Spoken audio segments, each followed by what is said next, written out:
అందరికీ ఎట్లున్నారు ఫ్రెండ్స్? బాగున్నారా? మేమైతే చాలా బాగున్నాం ఫ్రెండ్స్. మీరు కూడా బాగున్నారని కోరుకుంటూ మరొక వీడియోతో మేము ముందుకు వచ్చిన ఫ్రెండ్స్. అదేంటిదంటే ఇడ్లీ అండి. ఇడ్లీ అని చీప్గా తీసేయకండి, వీడియో మొత్తం చూసేయండి, స్కిప్ చేయకుండా. ఓకేనా ఫ్రెండ్స్?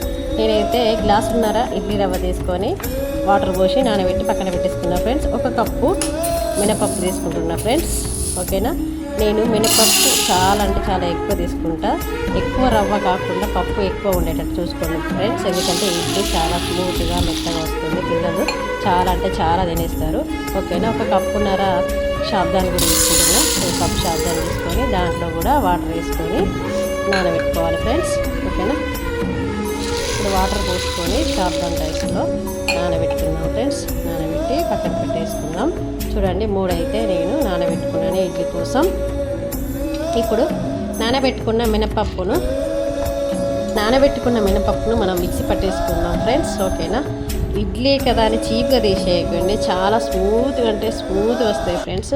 మా పిల్లలు అయితే ఇష్టంగా డే అంతా అయిపోయేదాకా వాటిని తింటారు ఫ్రెండ్స్. మీరు ఒకసారి అయితే ఇలా ట్రై చేయండి తప్పకుండా.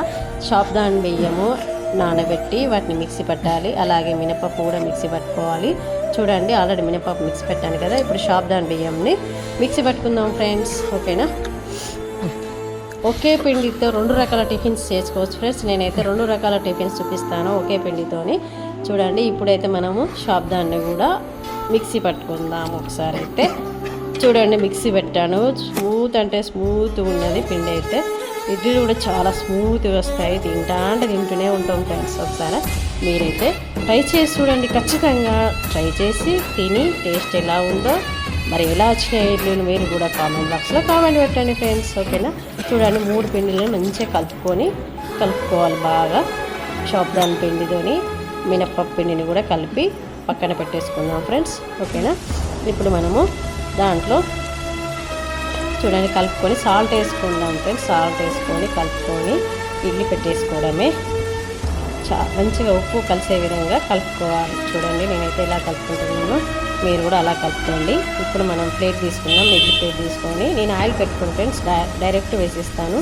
చూడండి, 4 గుంటలలో ఆయిల్ వేయకుండా పిండిని వేసుకుంటున్నాను ఫ్రెండ్స్. ఆయిల్ ఏం అవసరం లేదు, ఈజీగా వచ్చేస్తాయి ఇడ్లీ అయితే. చూడండి, 4 ఇట్లలో 4 వేసేసుకున్నాం పిండి అయితే. ఓకేనా? ఇప్పుడు మనము పాత్రలో నీళ్లు పోసుకొని పెట్టేసుకుందాం. ఇడ్లీ పాత్రలో వాటర్ వేసుకున్నాను ఆల్రెడీ, దాంట్లో పెట్టేసుకుంటున్నాను. నా అయితే 6 ప్లేట్లు అండి ఇడ్లీ. ఒకసారి పెట్టిందంటే చాలా ఫుల్ అయిపోతాయి, చాలా అంటే చాలా ఎంత తప్పితే పిల్లలకి ఎన్ని తిన్నా కూడా తింటూనే ఉంటారు, అంత టేస్ట్గా ఉంటుంది ఫ్రెండ్స్. ఓకేనా? ఇడ్లీ అయితే రెడీ అయిపోయింది. చూడండి, ఈజీగా వస్తున్నాయి చూడండి, ఈజీగా ఆయిల్ పెట్టకుండా వచ్చేస్తాయి ఫ్రెండ్స్. ఓకేనా? అన్నీ తీసేసి స్పూన్తో తీసుకొని నేనైతే హాట్ బాక్స్లో పెట్టేసుకున్నా. చూడండి, మరి అదే పిండితో గుంట పొంగనాలు వేసుకోవచ్చు, గుంట పొంగనాలు. ఓకేనా? పొంగనాల పాత్రకు ఆయిల్ రుద్దుకొని ఒక్కొక్క పొంగనాలు వేసేసుకుందాం. చూడండి, పిండిని కూడా వేస్తూ ఉండాలి ఫ్రెండ్స్. వేసిన తర్వాత మనము పిండి మీద కొంచెము చుక్క ఆయిల్ వేసేసుకున్నాం. పైన కింద ఫ్రై అవ్వాలి వచ్చి. చూడండి, బ్రౌన్ కలర్లో ఫ్రై అయిపోయినాయి. ఓకేనా ఫ్రెండ్స్? అన్నీని ఒక్కసారి ఒక్కొక్కటిగా అన్నిటిని తిప్పేసుకున్నాం ఫ్రెండ్స్. సూపర్ అంటే సూపర్ ఉంటాయి. ఓకేనా? ట్రై చేయండి ఫ్రెండ్స్ ఇలా. ఇప్పుడు మనము 2 టిఫిన్స్కి పల్లీ చట్నీ వేసుకున్నాం ఫ్రెండ్స్. ఒక చట్నీతో 2 టిఫిన్స్ తినేయచ్చు. ఓకేనా? నేనైతే కొన్ని పల్లీలు వేసుకొని స్టవ్ మీద కడాయి పెట్టి పల్లీలు వేసుకొని వేసుకుంటున్నాను ఫ్రెండ్స్. పిల్లలు అయితే చాలా ఇష్టంగా తింటారు ఫ్రెండ్స్. ఇడ్లీ కాకుండా పొంగనాలు కూడా తినవచ్చు, అంత బాగుంటాయి. షాబ్దాన్ రైస్ అయితే చాలా అంటే చాలా హెల్దీ బాడీకి అయితే, చిన్నపిల్లలకైతే ఇంకా చాలా హెల్దీ. షాబ్దాన్ రైస్ హీట్ని తీసేస్తుంది, బాడీలోని చల్వ తీస్తుంది, కాబట్టి చాలా హెల్దీ. కాబట్టి నేను ఎప్పటికీ ఇడ్లీలో వాడుకుంటాను, ఇడ్లీ పిండిలో దోశ పిండిలో కూడా వాడుకుంటాను ఫ్రెండ్స్. ఇప్పుడు మనము కొంచెం 1 టేబుల్ స్పూన్ ఆయిల్ వేసుకొని చట్నీ కోసం పచ్చిమిర్చిని వేపుకున్నాం ఫ్రెండ్స్. ఓకేనా? పచ్చిమిర్చి కట్ చేసి చేసుకుంటే చిటపటలు ఆడకుండా ఉంటాయి ఫ్రెండ్స్. ఈ టిప్ మీరు ఒకసారి ట్రై చేయండి ఫ్రెండ్స్. మనం డైరెక్ట్గా వేస్తే టప్ అని సౌండ్ వస్తుంది, కాబట్టి ముక్కలు కట్ చేసి వేసుకున్నాం అనుకో ఈజీగా ఫ్రై అయిపోతాయి, చిల్లవు, మన మీద పడవు. ఓకేనా ఫ్రెండ్స్? ఇలా ఒకసారి మీరు ఈ టిప్ని ట్రై చేసి పచ్చిమిర్చిని కట్ చేసి ఫ్రై చేసుకోండి ఫ్రెండ్స్. ఓకేనా?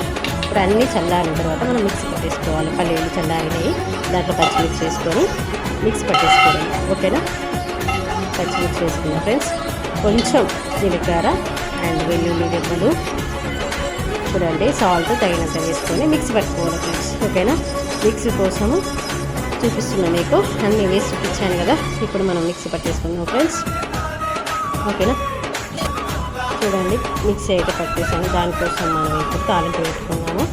స్టవ్ మీద కడాయి పెట్టి 1 టేబుల్ స్పూన్ ఆయిల్ వేసుకున్నాం ఫ్రెండ్స్. చూడండి 1 టేబుల్ స్పూన్ ఆయిల్ వేసుకొని దానికి ఆయిల్ వేడెక్కిన తర్వాత చిటికెడు ఆవాలు వేసుకోవాలి.